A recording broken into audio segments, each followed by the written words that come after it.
Good morning guys, in front of me is HUAWEI P60 Pro and let me show you how to change wallpaper on this device.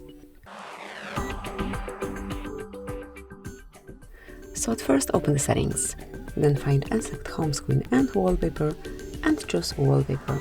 Now you can choose something from your own gallery or one from classic artistic nature colors or even more wallpapers. Just you need to activate your online content. I do not have network connection, so I would like to pick something from the recommended album. Let me choose, for example, this one. Or you can change the layout if you wish. You can also blur the picture that you want to apply. Tap here, and as you can see, you can change the intensity.